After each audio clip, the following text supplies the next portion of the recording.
Hello students, this is AJ Yadav from MP IC Rudhauli बस्ती। बच्चों, आज का हमारा टॉपिक है कक्षा 10 में पढ़ने वाले विद्यार्थियों के लिए सप्लीमेंट्री का लेसन 1, जिसका नाम है the inventor who kept his promise. यह पाठ बहुत ही रोमांचक और ज्ञानवर्धक पाठ है। इस पाठ में हम आपको एक वैज्ञानिक की कहानी बताएंगे जो शुरुआत में बहुत ही निकम्मा व्यक्ति, बहुत ही निकम्मा स्टूडेंट, बहुत ही डल स्टूडेंट हुआ करते थे, लेकिन इनके अंदर कुछ करने का जुनून था और इस जुनून ने इनको इतना फेमस कर दिया कि आज हम इनको पढ़ रहे हैं। He was an American scientist, his name was Thomas Alva Edison. Shortcut में हम इनको एडिसन भी कहते हैं।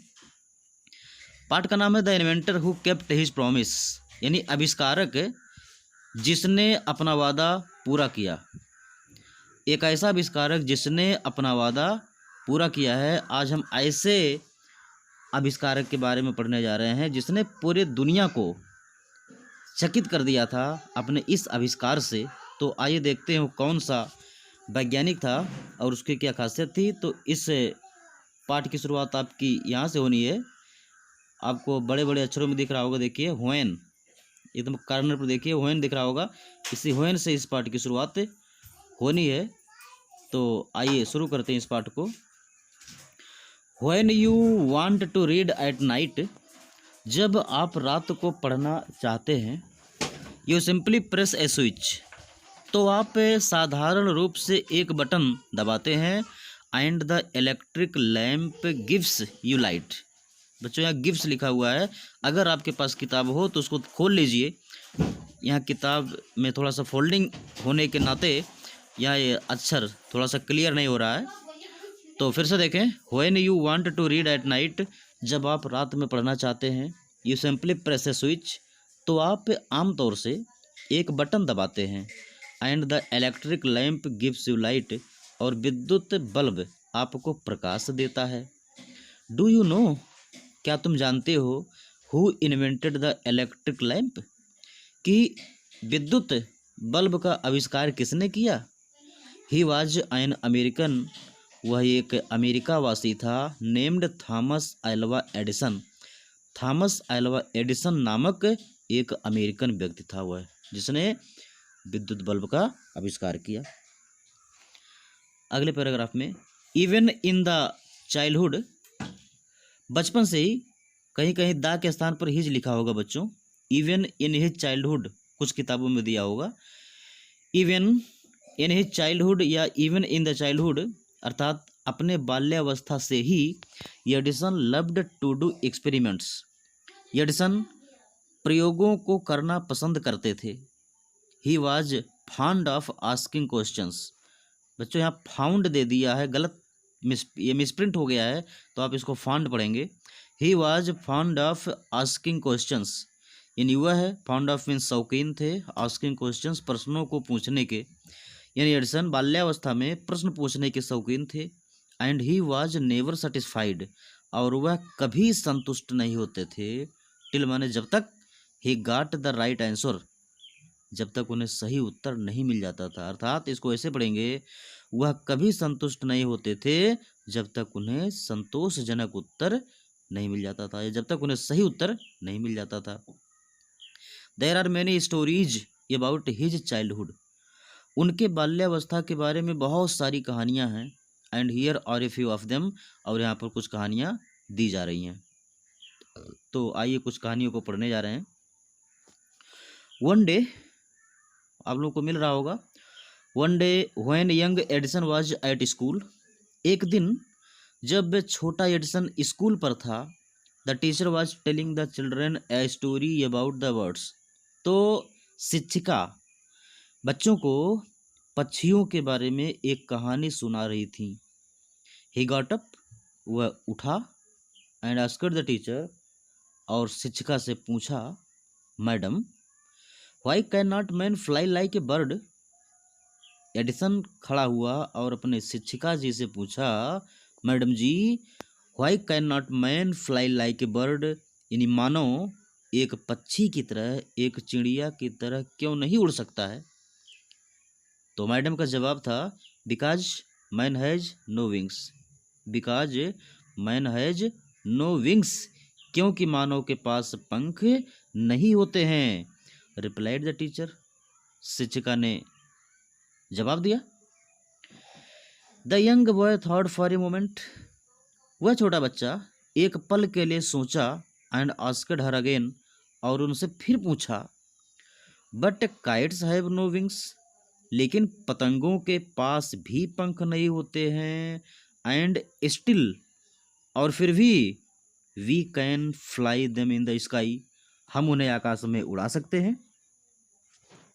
बच्चे का जवाब भी ठीक ठाक था, कह सकते हैं। भाई मैडम ने कहा कि मानव नहीं उड़ सकता, क्योंकि मानव के पास पक्षियों के जैसे पंख नहीं है।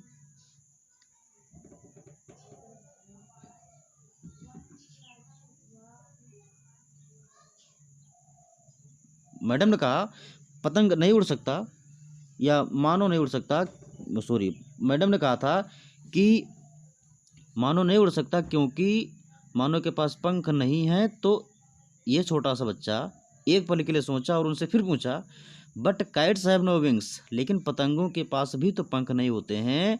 And still we can fly them in the sky, और फिर भी हम उन्हें आकाश में उड़ा सकते हैं। All the other boys laughed and the teacher lost her patience, सारे अन्य बच्चे हंस दिए। And the teacher lost her patience, और शिक्षिका ने अपना धैर्य खो दिया।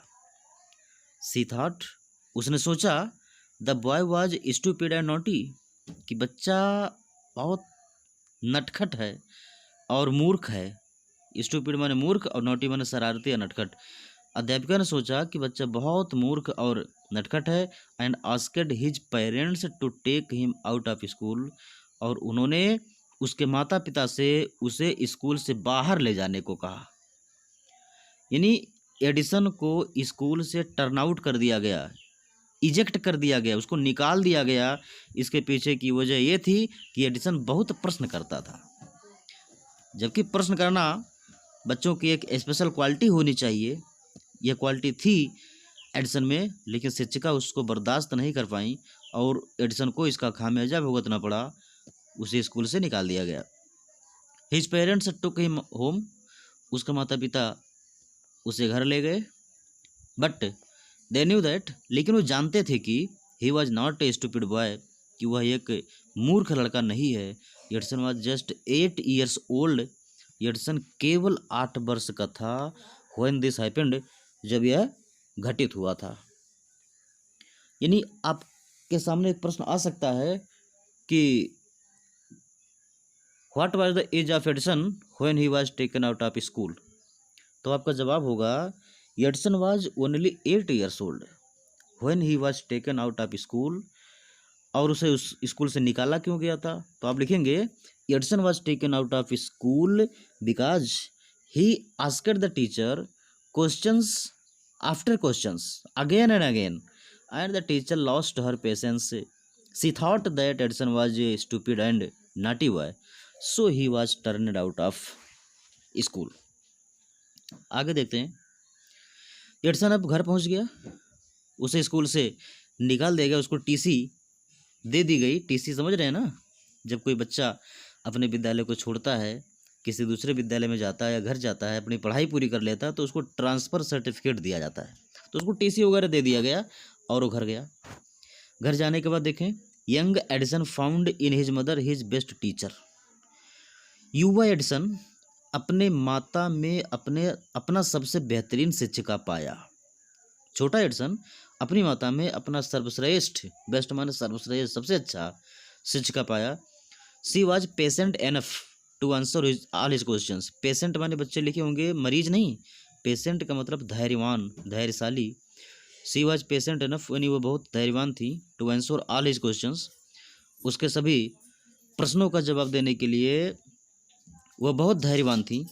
And with her help and guidance, और उनके सहायता और गाइडेंस माने संरक्षण, उनके सहायता और संरक्षण से ही मेड गुड प्रोग्रेस, उसने बहुत अच्छी उन्नति किया। He used to observe things very closely, वह यूज टू का प्रयोग आपको लिखवाया गया होगा भूतकाल में पास्ट टेंस में जब हैबिट का आभास होता है, हैबिट का बोध होता है, तो वहाँ यूज्ड टू का प्रयोग होता है। तो वह वस्तुओं को बहुत ध्यान से, बहुत निकट से, ध्यान से देखा करता था। And do a lot of experiments, और बहुत सारा प्रयोग भी किया करता था। सम ऑफ हिज एक्सपेरिमेंट्स वेर सिली, उसके कुछ प्रयोग भद्दे हुआ करते थे। But he learned a lot from them, यहाँ कुछ अक्षर आपको मिस दिखाई दे रहे होंगे, जैसे आपको वो सिली नहीं साफ दिखाई दे रहा होगा, ऑब्जर्व उसके ऊपर है, उसके बाद बट है। तो आप अपनी किताब से देख करके सही पढ़िएगा इसको। सम ऑफ हिज एक्सपेरिमेंट्स वेर सिली, उसके कुछ प्रयोग भद्दे होते थे।